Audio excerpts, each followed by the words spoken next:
Hi, this is Kelly. Welcome to my channel. I want to talk about something I have noticed for a long time. Have you ever realized that some of the most responsible people are often the ones who struggle financially? They don't overspend, they work incredibly hard, they don't take reckless risks. Many of them have followed the rules their entire lives. Yet, somehow, life never seems to get easier. The most cautious people often feel the most financially stressed. The people who save the most will feel anxious.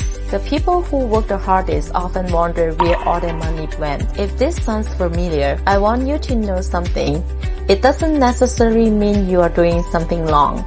More often, it means you are using an old well-building playbook in a completely different economic environment. Previous generations believed that if you work hard, save consistently, stay out of the debt, and avoided mistakes, life would naturally get better over time. For many years, that advice worked, but today's world is different. Today, it's not about whether you skip a cup of coffee. Why you're trying to save every dollar. Inflation, housing costs, healthcare expenses, and education costs may be rising faster than your ability to keep up. So in this video, I don't just want to talk about saving money. I want to explain why many responsible financial habits can actually keep people stuck. And I will talk through 5 common wealth misconceptions that may be slowing your financial progress. If you've been working hard, but still feels like money disappears too quickly and your future feels uncertain, perhaps what needs to change isn't your work ethic, it's financial roadmap. I believe our generation is living through a unique moment in history. On one hand,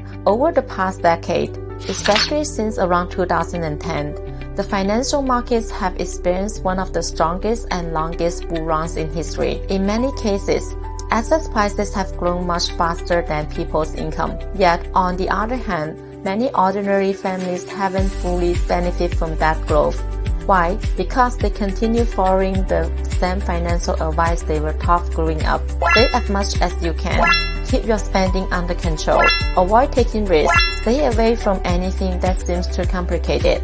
None of these ideas are inherently wrong. In fact, they all sound responsible. The problem is that they are mostly defensive strategies. And in today's economy, defense alone is no longer enough. But the biggest challenge people face today isn't simply spending too much. It's that money sitting still is quietly losing purchasing power. Inflation keeps rising. The cost of housing continues to climb. Healthcare becomes more expensive every year. Education costs continue to outpace wage growth. While you are doing everything you can to save another dollar, these forces may be reducing the value of your hard-earned money even faster.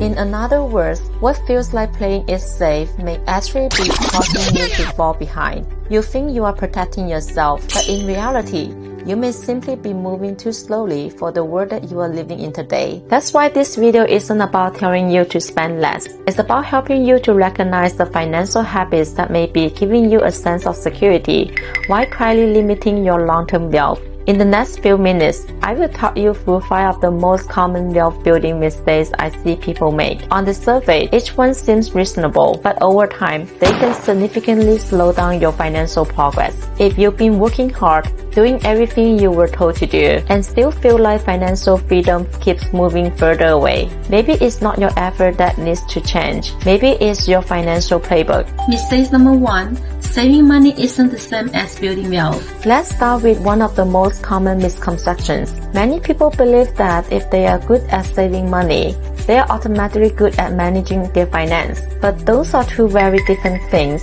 Don't get me wrong. Saving money is important. I'm not telling you not to save. The problem is that saving is the foundation of wealth, not the destination. Here's an analogy I like to use. Imagine your financial life as a soccer team. Your emergency savings are like the goalkeeper. The goalkeeper plays a critical role. They are there to protect you when unexpected things happen, whether it's losing your job, facing a medical emergency, or dealing with an unexpected expense. Without a goalkeeper, your team is vulnerable. But here's the questions. Can a team win a championship with only a goalkeeper? Of course not. You also need players who can score. Your finance works the same way. If your entire strategy is to work hard, spend as little as possible, and keep all your money sitting in cash, you may feel safe in the short term, but you are not creating long-term growth. Saving money should give you stability. It should give you options. It should buy you time when life throws you a curveball. but it shouldn't be where your financial journey ends. That's why I always recommend building an emergency fund. You need liquidity. You need cash that's available when you need it. But once you have established that financial foundations, the next step is allowing your money to start working for you. Because over the long run, wealth isn't built simply by saving more. It's built by allocating your money wisely. Cash protects you. Investments grow you. You need both. The goal isn't to choose one over the other. It's to build a financial system where each dollar has a purpose. That's the difference between simply saving money and intentionally building wealth. Mistake number 2. Treating all debt as bad debt. This is one of the most common mindsets I see, especially among families who grew up with very conservative financial values. The moment people hear about the word debt, they immediately think it's dangerous, it creates stress. The best debt is no debt at all. I completely understand where that thinking comes from. For many people, debt is associated with painful personal experience or lessons passed down through generations. But here's a more mature way to think about it. Debt itself isn't the problem. The real question is, what are you using that debt for? You are borrowing money to buy things you can't afford, to impress other people, or simply to satisfy short-term wants. Then yes, debt can become a serious financial burden. But what if you are borrowing to improve your cash flow, to invest in a business, to acquire long-term assets, or to increase your future earning potentials? That's a completely different conversation. Business borrow money. Real estate investors use financing. Many successful companies grow by using capital efficiently. In fact, many of wealth creations comes from learning how to use capital whose cost is lower than its long-term return. So the question isn't, should I ever use that? The better question is, can I tell the difference between borrowing to consume and borrowing to build? Without knowledge, without discipline, and without proper risk management, leverage can absolutely become dangerous. But if fear keeps you from using every financial tool available, you may also be closing the door on opportunities that could help you build wealth. The goal isn't to avoid debt at all costs. The goal is to understand when debt becomes a liability and when it becomes a strategy financial tool. Mistake number 3. Trying too hard to avoid mistakes. This one is much more subtle. Many people don't lack ambition. They are simply afraid of making the wrong decisions. They are afraid of losing money in the market. They are afraid of changing careers. They are afraid their side business won't succeed. They are afraid they will regret whatever decisions they made. So they end up telling themselves, I will wait until I'm more certain. Maybe next year. I will start when the timing is better. But here's the reality. The biggest cost in life often isn't making mistakes. It's doing nothing at all. Imagine a ship sitting safely in the harbor. It's protected from storms. It won't get lost. It won't run into rough seas. But ships were not built to stay in the harbor. If they never live, they still rust. They still deteriorate. And they slowly lose their value. The same thing happens in real life. There is a cost to standing still. That cost is called opportunity cost. Your salary may grow more slowly than asset price. Industry change. Skills become outdated. Markets evolve. Years pass before you realize that the rules have already changed. And despite working harder than ever, you have never built a second engine for growing your income. That's why I firmly believe this. Choosing not to act is also a risk. Now, that doesn't mean taking reckless risk. I'm not telling you to invest all your money overnight. I'm not telling you to quit your job tomorrow. And I'm definitely not suggesting you chase every investment opportunities you see. Instead, start practicing small, calculated risks, the kind where the downside is limited, but the upside could meaningfully improve the future. That might mean learning a new skill that increases your earning potential, taking the time to understand investing instead of avoiding it, treating a side business as an experiment rather than a life or death decision. Because wealth isn't built by waiting until everything feels certain. It's built by taking thoughtful action, learning as you go, and allowing time to work in your favor.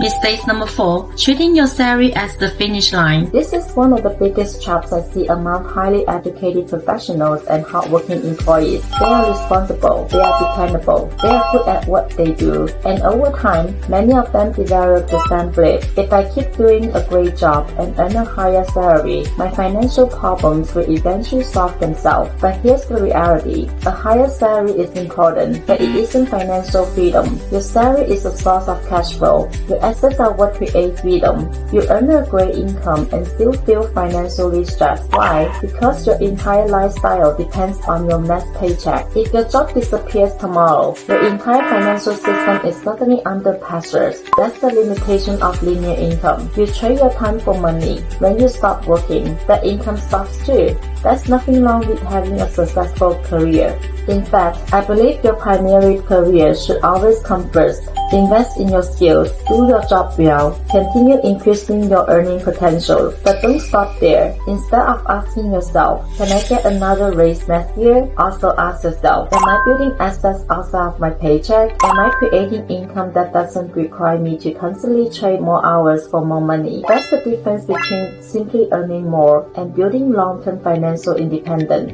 Your salary should be the starting point of your wealth-building journey, not the destination.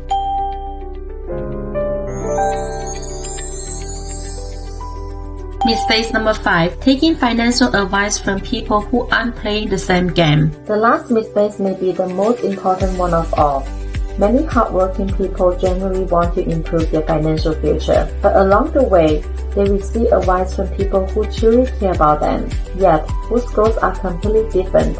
You may have heard advice like, investing is too risky, don't change careers, stability is everything, don't start a business, just keep your secure job, leave your money in the bank, it's a safety place for it. Now, are those ideas necessarily wrong? Not at all. For certain people, at certain stage of life, and for certain financial goals, they can be perfectly reasonable choices. But here's what many people forget. Every piece of advice reflects the life experience, risk tolerance, and the goals of the person giving it. Someone whose highest priority is simply avoiding loss will naturally recommend defensive strategies. Someone focused on building long-term wealth may make very different decisions. Neither approach is universally right or wrong. They're simply designed for different destinations. So whenever you receive financial advice, I encourage you to ask yourself these questions. First, has this person achieved the kind of life or financial results I want? Second, were those results built through skill or were they mostly the result of luck? Third, is this advice helping me to reach my goals or simply helping them feel more comfortable? This isn't about disrespecting anyone. It's about taking responsibility for your own future, because ultimately, no one else has to live with the consequence of your financial decisions. You do. That's why it's so important to choose mentors, role models, and advisors whose journeys aligns with the future you're trying to build. The quality of your financial decisions often depends on the quality of the guidance you choose to follow.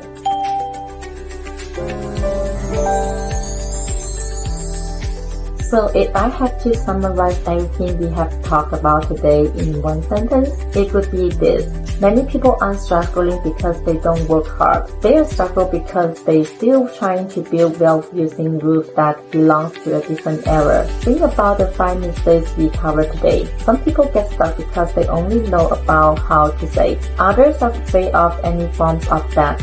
Some never take actions because they are terrified of making the wrong decisions. Others rely entirely on their salary, and many spend years follow financial advice from people whose goals don't match their own. On the surface, these mistakes look very different, but underneath them is all the same problem. The financial system is built to defend what you have, but not to help it grow. I had always believed that personal finance isn't about seeing who can sacrifice the most. It's not about who worked the hardest or endured the longest. Real financial success comes from building the right structures. In my view, every healthy financial plan should include 4 essential layers. First, cash flow. Your day-to-day finance needs to be stable before anything else. Second, risk protections. One unexpected event shouldn't be able to wipe out everything you have worked so hard to build. Third, a growth engine. You need investments and assets that allow your money to work alongside you over time. And fourth, tax and account strategy. Because making money is only half the equation. Keeping more of what you earn is just as important. And when these 4 layers work together, your financial life becomes a system instead of something that depends entirely on your disciplines and hard work. If you're curious about how I have built my own second income stream, how I have grown my business step by step or whether this industry might be a good fit for your own goals. I'm happy to share my experience with you. I will also give you an honest perspective on whether this opportunity aligns with your background, your goals, and the kind of lifestyle you want to build. It's not the right path for everyone, but exploring new opportunities can open doors you never knew existed. If you found this video helpful, please give it a like, subscribe to the channel, and share it with someone who could benefit from it. I'm Kelly. Thank you for watching, and I will see you in the next video. Bye!